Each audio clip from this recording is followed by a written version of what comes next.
Morning, everybody. How are we doing today? Good evening to those of you in other parts of the world. There's obviously no one restricted time zone to the YouTube phenomenon.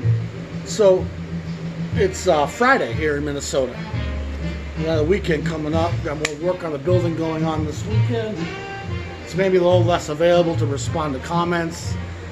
Trying to get this Jazz Shepherd coffee shop going. We're making progress. Happy to report. Anybody who wants to help out in that process can either go to my Patreon page and donate, or buy some merchandise at the store, or if you want to just send me some money on PayPal to help me get this Jazz coffee shop open, that's always going to be appreciated. It's there's risk involved in this, but we have some fairly good assurances that we can make this work. We already own the building. We already have the space. We're paying the utilities. So it's just the upfront cost of getting them the coffee machines, making some up-to-code adjustments to this floor, the kitchenette area. But still, these things aren't cheap. It's probably going to cost us 40, 50 grand to get it all up and running, which we're well short of, but we're working with some people to make it happen. But anyone out in Jazzland that wants to help us out get this coffee shop going, there's free coffee in it for you for life if you want to come. Moving on. Today we're going to talk about Blue Note. I haven't talked about Blue Note in a while.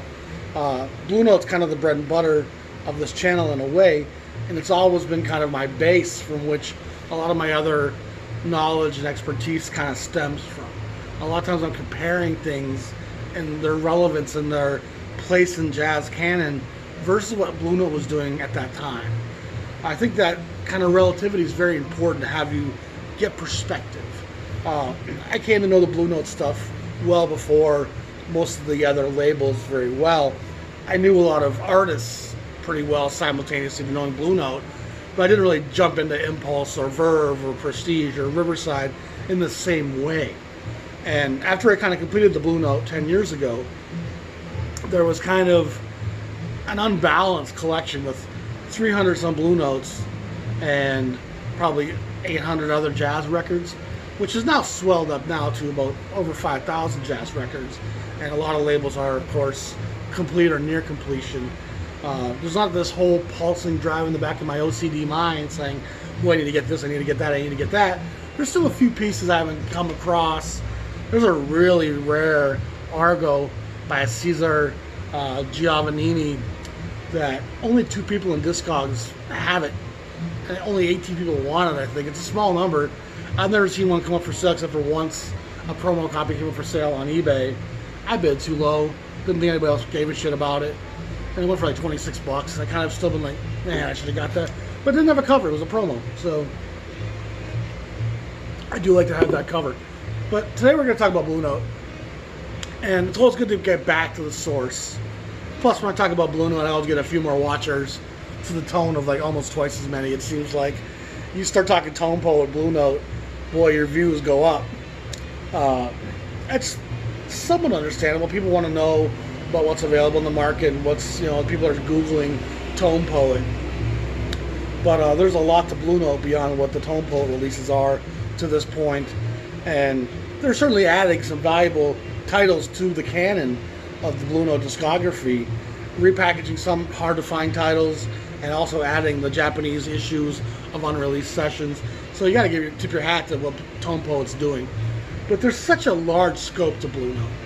And I've talked a lot about the 1500 series Blue Note, which is that late 50s, 56, 57, 58, where they make 100 records there that are really well renowned. And from 1545, 1543 through 1599, there's quite a finite Blue Note sound coming to shape. It's really coming together, and it really has an aggressive tone. And it's funny to me how many people don't kind of put 2 and 2 together. If you were an oppressed person going through centuries of struggle, and there's a civil rights movement dawning that's got charged, political, socially conscious messages that as a young black male you're feeling inspired by, it's giving you some sense of hope, a better future, a better world for your kids to live in. I don't know how anybody who understands what art is as an expression of self can't hear in that aggressive, fast-paced, emoting from the soul, hard bop a blue note, how can you not hear what they're talking about? In fact, what else could they be talking about? And it's always good to find references in books and guys that will testify and say that this is so. But on a certain level, in a general sense, the movement of a people, the direction that they're going, is going to be reflected in their art. And there was a charged new militancy and an urgency in the post-war Black America that demanded changes happen. And the inner cities had sunk into a new form of decay. America, for those of you who aren't from here, was building these sprawling freeway interstate network. And that interstate network was going into the urban areas and literally cutting off black neighborhoods from white neighborhoods, putting an 8-lane expressway in between them. And as the tax base in those little urban pockets deteriorates, the services deteriorate, the crime escalates. And over the last 50, 60 years, we've seen a determined effort by cities and counties to gentrify blighted neighborhoods by pushing them to the point of extinction, by not policing them, by not providing them services, by leaving these black neighborhoods to turn into the ghettos that they became. Economics drives all of it. A lot of these neighborhoods are slowly being gentrified. Whether you're talking New York, Chicago, all the Rust Belt cities, Minneapolis, you see it happening really, especially on the west coast of the Great Lake area. There's this real change of the urban demographic as the gentrification is bringing in this new upwardly mobile, yuppie style, bourgeoisie wealth. It's changing those demographics. But in the 50s, as this was happening, those freeways were cutting through these neighborhoods, gutting people's homes, kicking people out of their homes. It was changing the interaction between black and white neighborhoods and black and white schools. The forced desegregation, even in the North, was being resisted in many ways.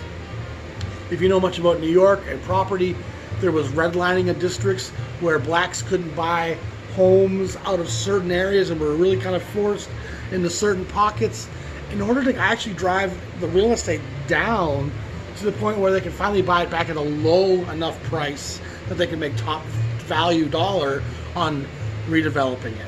It's a sick thing that's fueling this divide in this country, and it's always been greed underneath it. Fear is the tangible thing that most of us use to accept it, but it's not really driven by fear. It's not really driven by hate. It's driven by greed. And people need to make money. And those who make money need to make more money.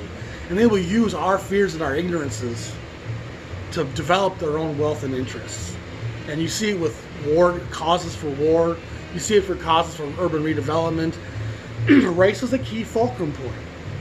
And in this moment, the Blue Note sound is a very well-articulated voice of resistance against a tyranny that is in some ways unstoppable.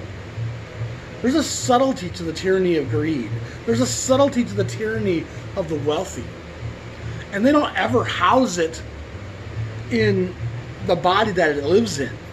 It's a parasite that climbs into the other fabrics of society and disguises itself in the sham of a wolf in sheep's clothing and does awful things in the name of its own profits under the pretense of other social fabrics.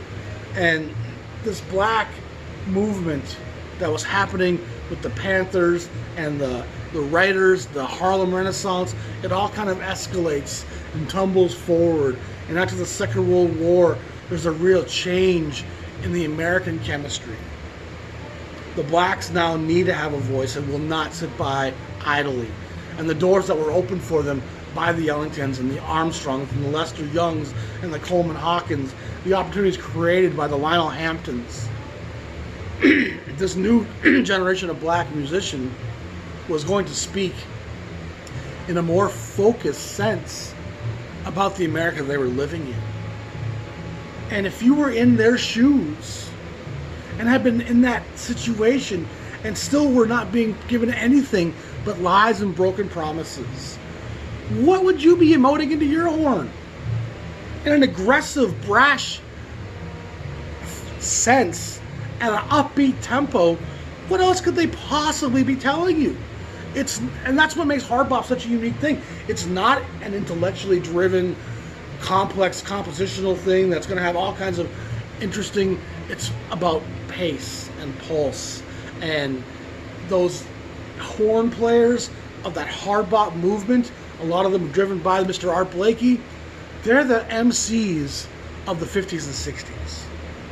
And they're pouring into those horns things that a black man could not say into a microphone.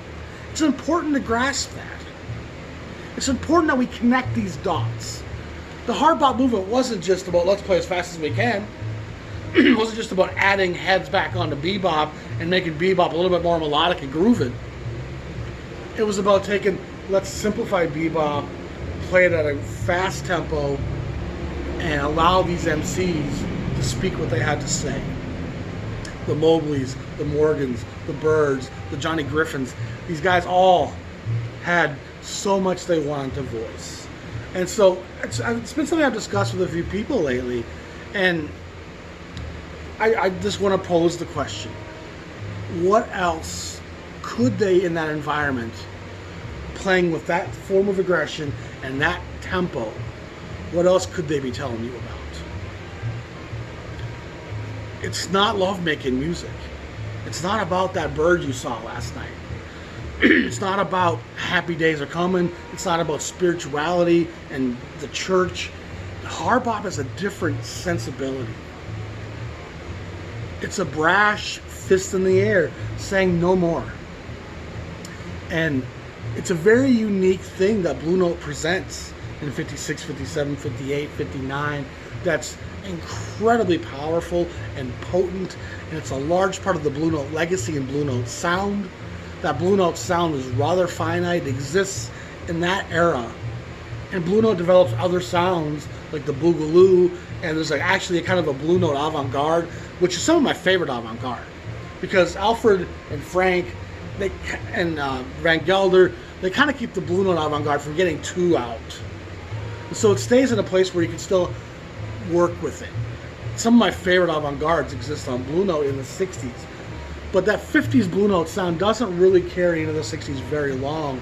And I've talked a lot about that 50s era Blue Note, that hard bop era, how powerful it is. What I want to talk about today is a dozen titles that come 4000 series on. A dozen titles that don't get talked about very much in the Blue Note canon, that aren't prototypical Blue Note sound records. And remember, by 60, 61, that prototypical Blue Note sound is already kind of changed and shifted, and those guys have said what they had to say, and they're all moving on to new things as well. New sounds, new tempos, new expressions, new modal ideas. There's a shift always in jazz that happens very rapidly in this at this point. So these are 12 titles on Blue Note that you won't hear spoken about as often. Still, you'll hear about them because it's Blue Note. There's pretty good coverage on the Blue Note label nowadays. But these are 12 titles that I think deserve more love than they get, by artists that also deserve more love than they get on the channels and airwaves of the jazz YouTube kingdom. Again, it's an important thing to understand this.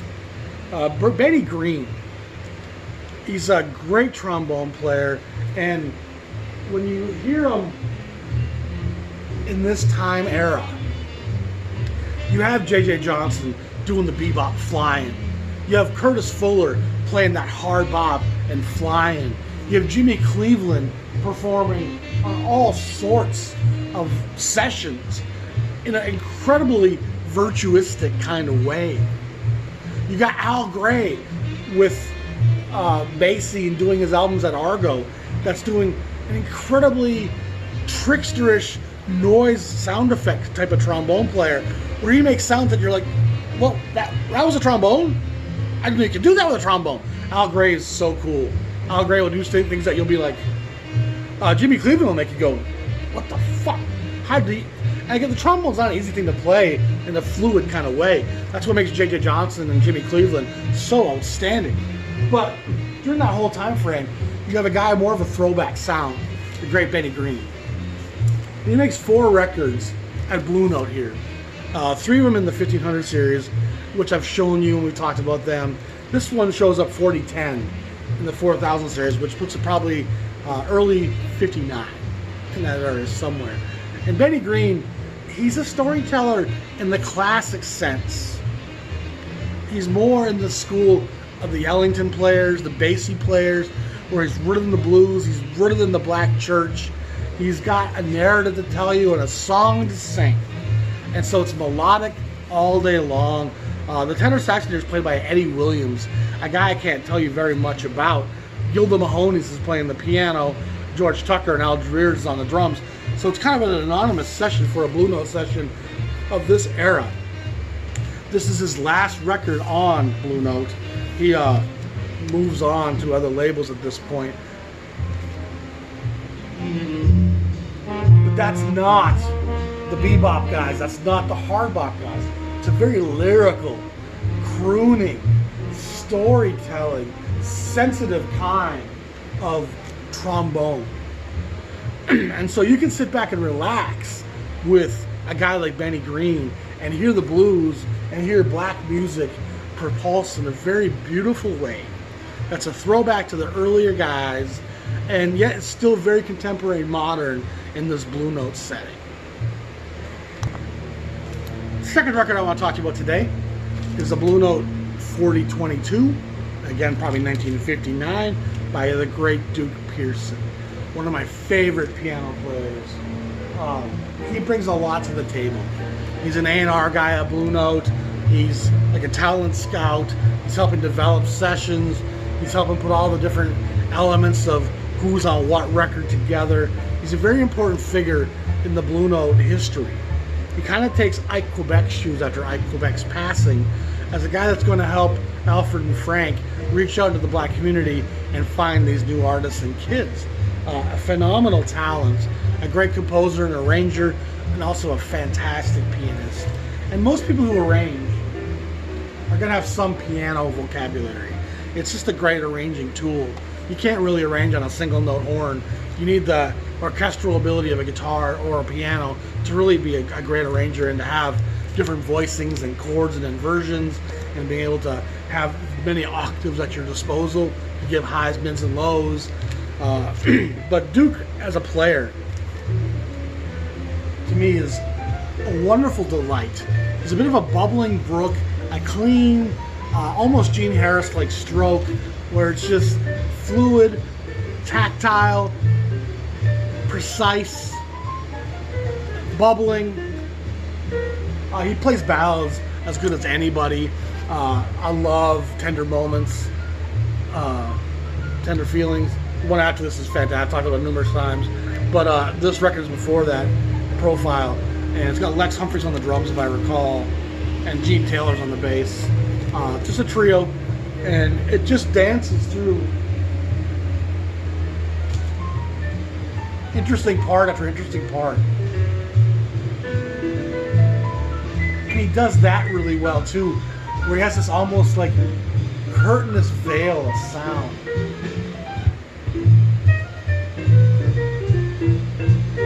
Here we come, here we come, here we come. Watch this. Fantastic. I'm a big Duke Pearson fan, and his later recordings get more Bill Evans, you know. His later sessions get more members on them, where there's bigger groups, larger ensembles. He's more of an arranger, I feel like, in those sessions. And the thing about when you have an 8-10 piece group, there's a lot of room you have to leave open for other people to shine and do their thing. In a trio setting, you really get that piano player's best, because there's lots of space for him to find interesting things, patterns, rhythms, melodies. He's a really understated and underappreciated talent, and a big part of the Blue Note story. And Wahoo is a great record as well. But to me, his first two give you a different side of his career. more ballad, more rhythm and blues, more simple, smaller groupings. It gives you a real insight into his ability as a player. And like I said, he's always been more than just a player, but Duke Pearson's not to be ignored. One of my favorite players on Blue Note, and a guy that really, again, slips under the radar way too much, is the great Lou Donaldson. An alto player who has all the bebop ability of a Sonny Stitt or a Charlie Parker, but he also recognizes the changing of the scene and the changing of what's hip. And so his career definitely morphs through different sounds. And what you find from Lou Donaldson in the 1500 series is going to be more linked to hard bop and bebop. And it's going to be more up-tempo and full of vigor. He, in the 4000 series, starts to kind of bring his tempo down and has this, what I would almost call an East Coast cool. He adds Congo players in a lot of these records, Ray Barretto, and Herman Foster, the great piano player, backs him on a lot of these records of this era, and I'm a big Herman Foster guy as well. But these records of his in the early 4000 into the 4100s are fun, sessions full of joy, very flirtatious. If you want to know Lou Donaldson, he's a very flirtatious, cheeky fella. And a lot of his record covers even allude to him turning back and looking at a young gal. That's a lot of his precociousness is delightful, and that darting light alto saxophone just really plays with your ear. And you can just hear him giving little one-liners to chicks and just saying, yeah, sassy things back. You know, he's got that style, that persona, and he's not the aggressive side of Blue Note. He's a light, joyful, easygoing. I met Lou, enjoyed my chat with him. The only Blue Note legend I've ever met, for that matter. I think he's still with us even.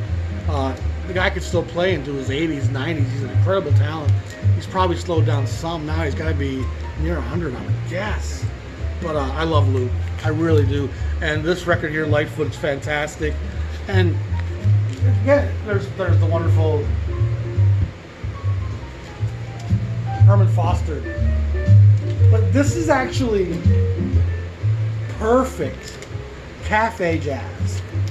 It's got a bubble, a bounce, a lightness to it. It's not militant, it's joyful. Blue Note, throughout the 50s, was relying heavily on one of the greatest talents jazz has ever seen to survive. And that was the great Jimmy Smith.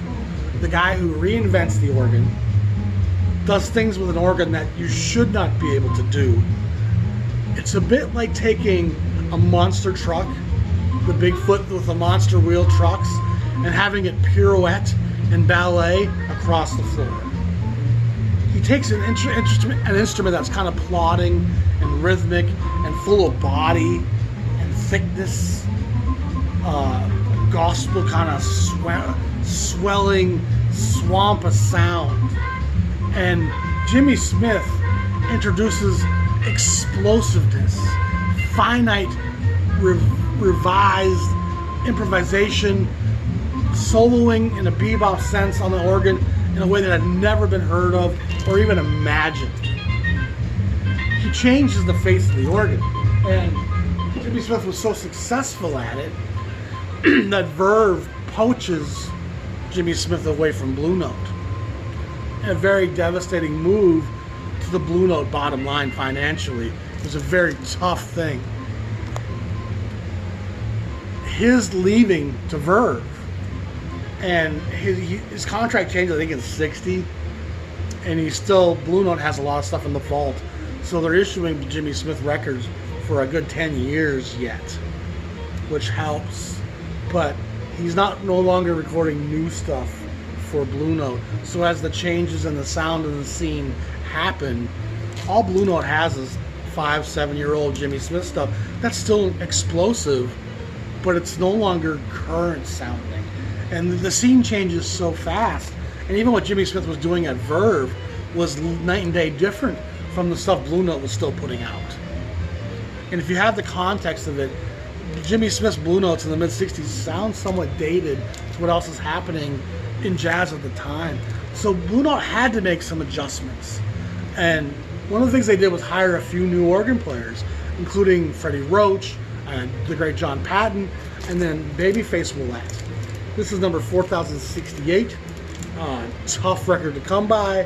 From my understanding, it sold very poorly and was very seldomly repressed. Partly why I have a Japanese copy of this.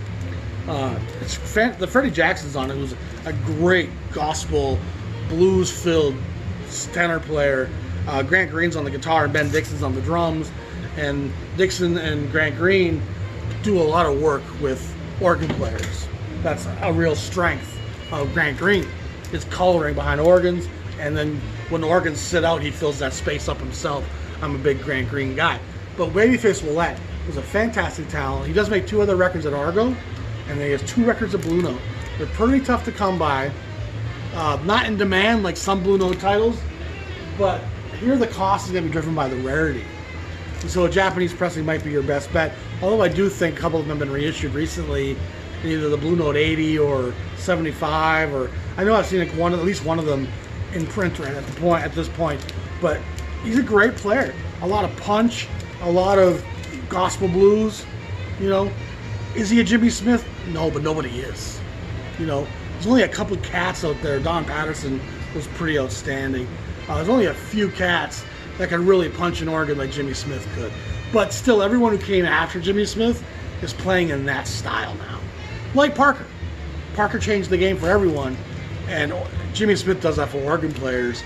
And there's a glut of great organ players in the 60s that Jimmy Smith inspired all of, and the labels gave all of them a job because Jimmy Smith made good money for people. So check out Babyface Willette.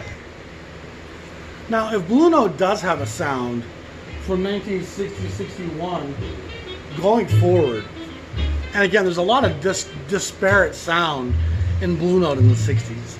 What's very finite and limited in scope in the late 50s. In the 60s, it really broadens out in a lot of different sounds, from Herbie Hancock to Grasham Moncourt to the Boogaloo movement to the organ jazz, the soul jazz thing, which all of those have some crossover. But if there's one staple to the Blue Note sound of the mid to late 60s, it's the great Stanley Turntine. And what Hank Mobley is to Blue Note, 55, 56 through 65, 61 through 70, Turntine is that guy. Melodic, blues-driven, mid-tempo. He excels at mid-tempo. He plays a ballad in a very beautiful kind of way. He's like Mobley. He's not going to play a lot of blistering up-tempo stuff. He's capable of it. Mobley does it more so because he was more part of that hard bop era. But he's not a hard bop player no more.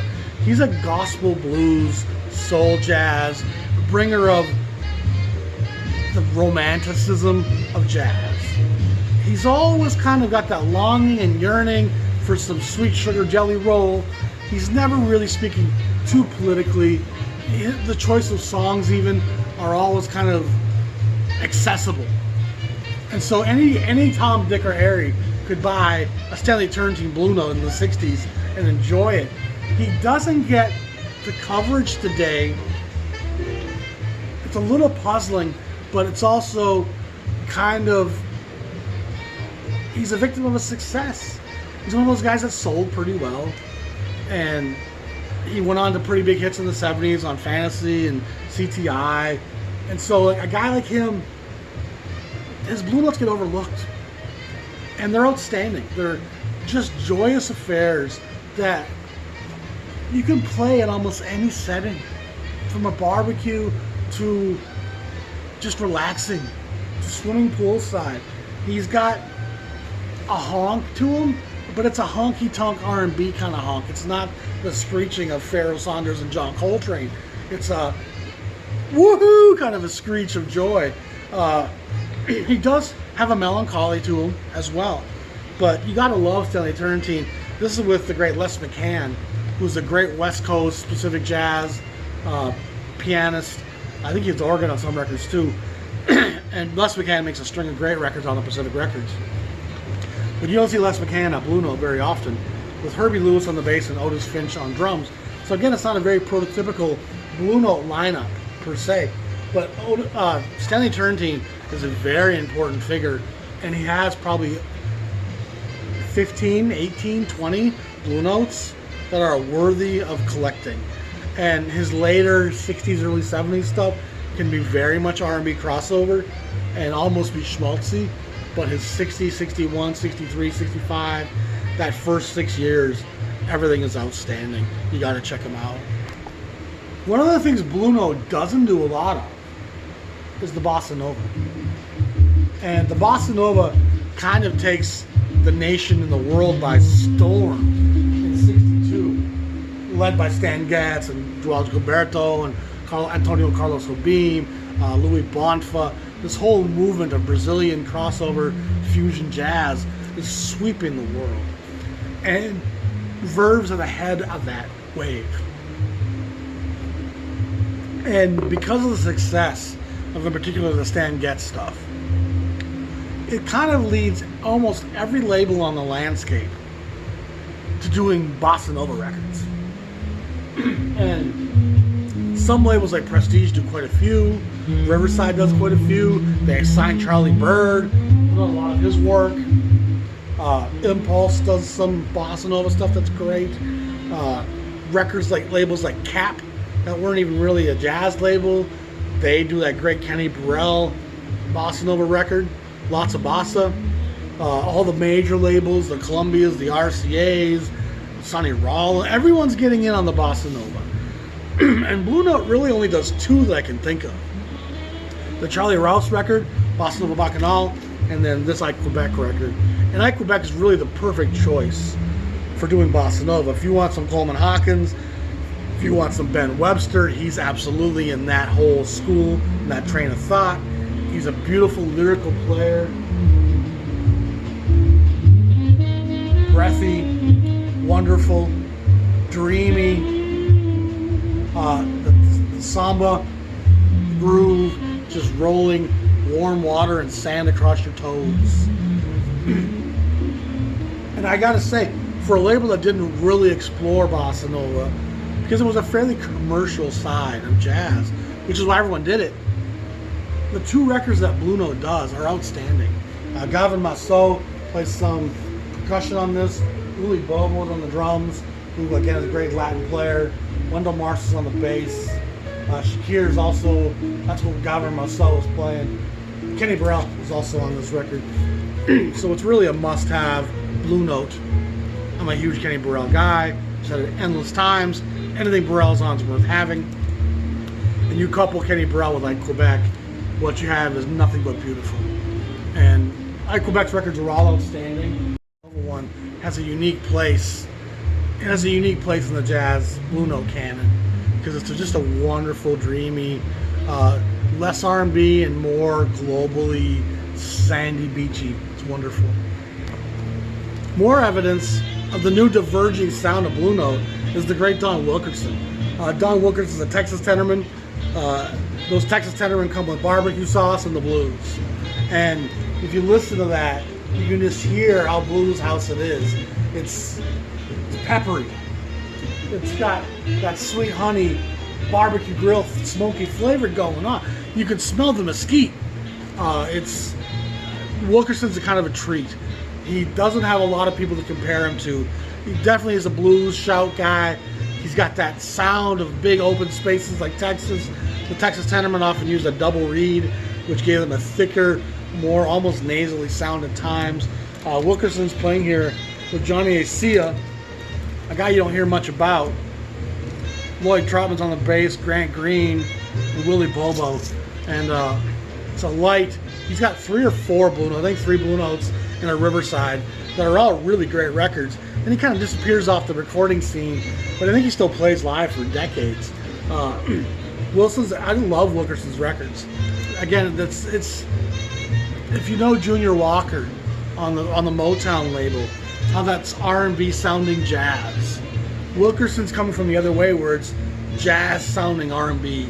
Like it's it's fantastic stuff. And it's a guy that's strangely overlooked. You know, they're fun records. They're meant to be very digestible and delicious, and he speaks to me. He's got some gospel in there. The gospel of the blues, the gospel of a good time. And it runs kind of counter to all the popular records that Blue Note's doing at this time, with the Herbie Hancocks and the Egg and the Gratiot Moncours and the Jackie McLean going out. Joe Henderson's kind of going out.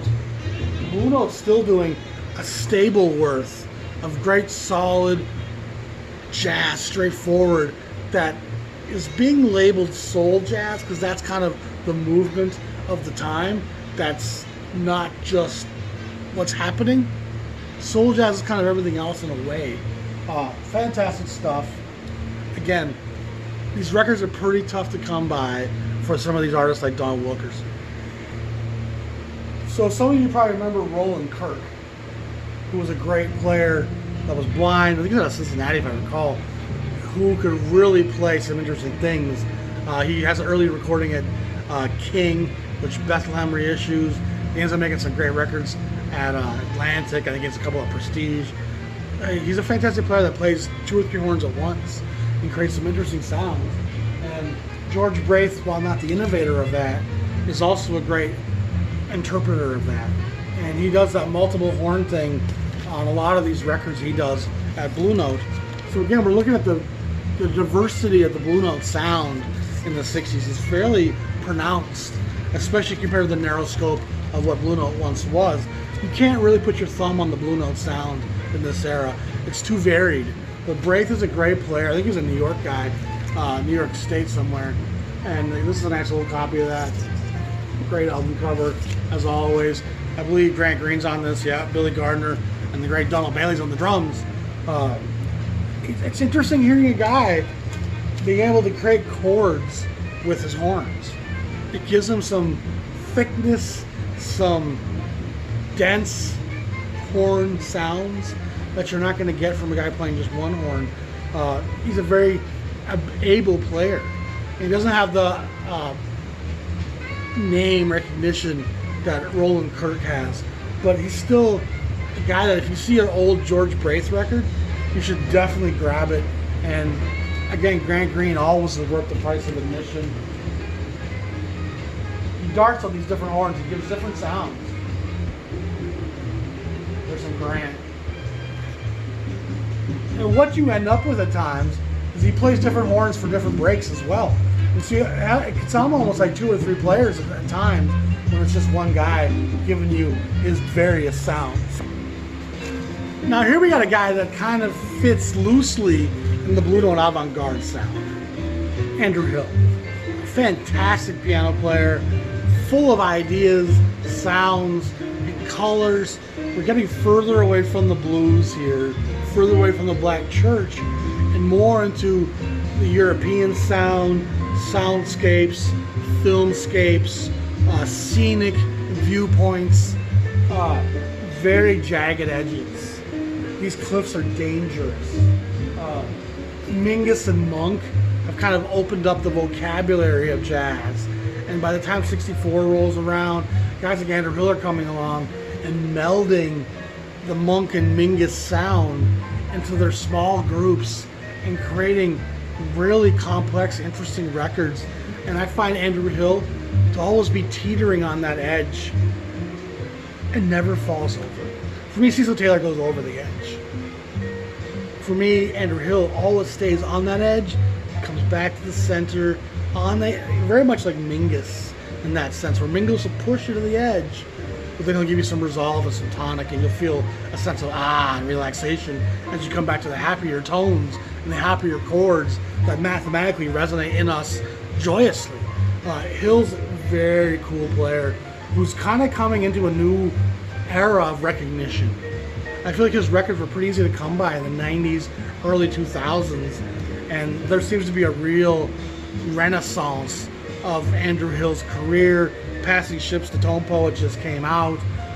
Black Fire some of his other early works, Smokestack, are getting a lot of reissues and a lot of attention drawn on him. He was a very important figure at Blue Note, mid to late 60s. He does some great work, and this is one you don't see as much. Andrew, the band on here is Bobby Hutcherson, and Hutcherson's such a unique guy. He's a vibraphone player, but he's like the avant-garde meets the vibraphone. You know, you don't really hear the vibraphone in the context that Bobby Hutcherson provides it. He's a pretty unique guy with what he brings from that instrument. John Gilmore on tenor, a great, I think Chicago, if I remember, tenor player, who I think also played with Sun Ra for a while, and Monk, I think. Richard Davis and Joe Chambers round out this group. Great group. 4203, probably puts in 1965. Yeah, 65 according to my own notation there.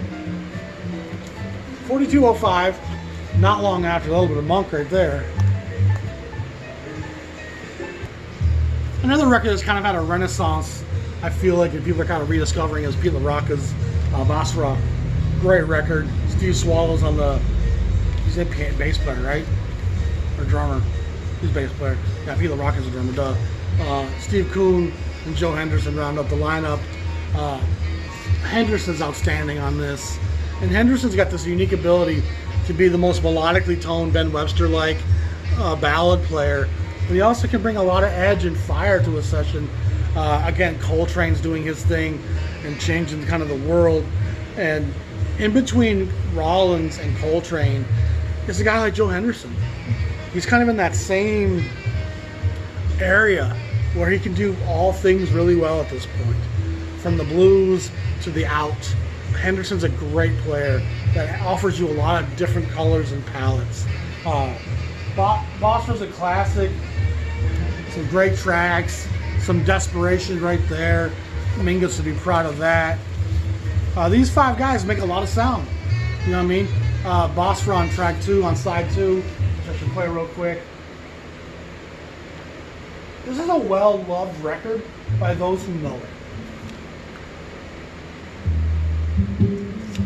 There's some moody, contemplative stuff.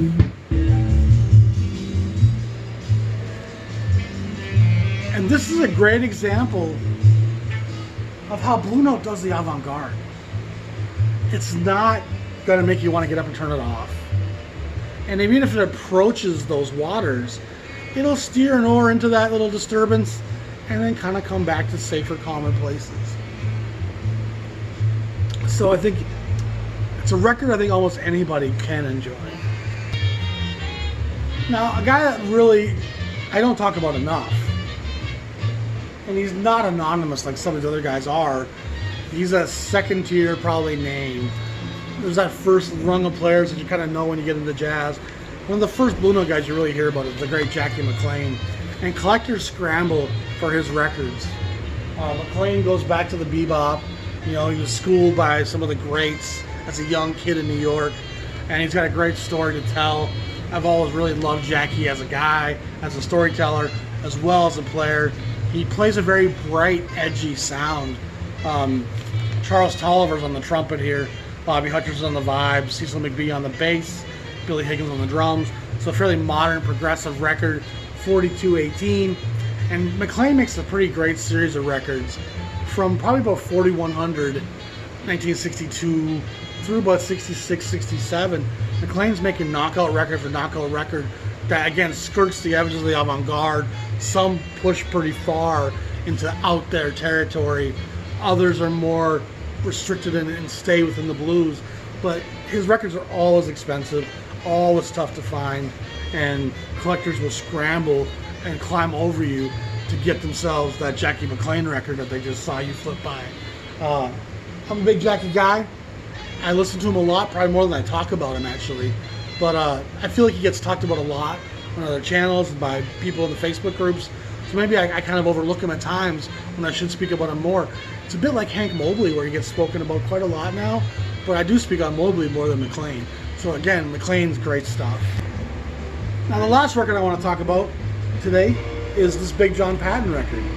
Got a good thing going, number 4229. So even after we hear that Andrew Hill, even after we hear that Jackie McLean and some of the more edgier out things happening, the Bossa record, being Larocca, you see that Blue Note's still doing the blues.